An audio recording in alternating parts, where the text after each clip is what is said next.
All right, this weekend, thousands of people going to be hitting Alabama beaches and the waterways. And with the kickoff to summer, boaters will be out in force. It's one of the busiest areas and times of the year, especially at Orange Beach around Cotton Bayou.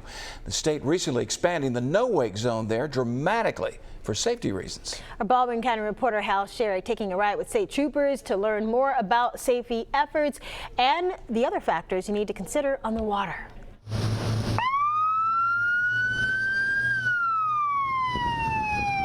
It's a violation Alabama State Trooper Tyler Kane sees all too often.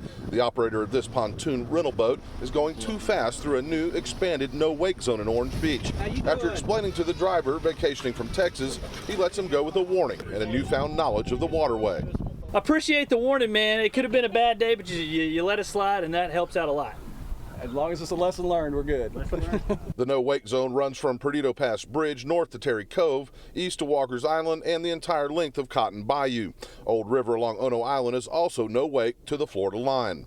Marine police and troopers continue to stop people daily for violations here. The change was made due to the sheer number of boats that use the area that share the waters with swimmers. Boaters I talked to today are glad to see the change. It's just much calmer, much easier, and it gets so congested right here.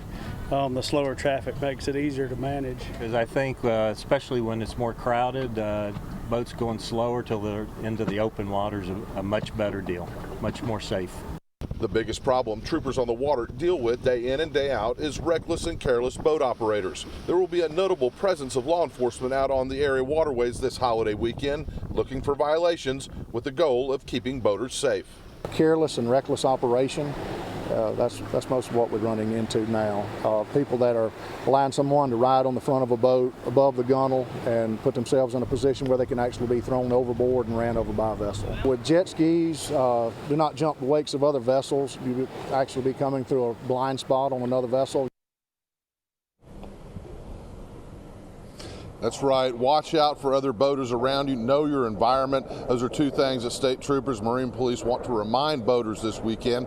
Also, you need to remember that the rules on the water are very similar to the rules on the road, particularly when it comes to drinking. If you plan to drink alcohol while out on the water, make sure you have someone on board as a designated driver that is licensed to drive a boat and not drinking. Reporting live in Orange Beach, Hal Sherrick, Fox 10 News.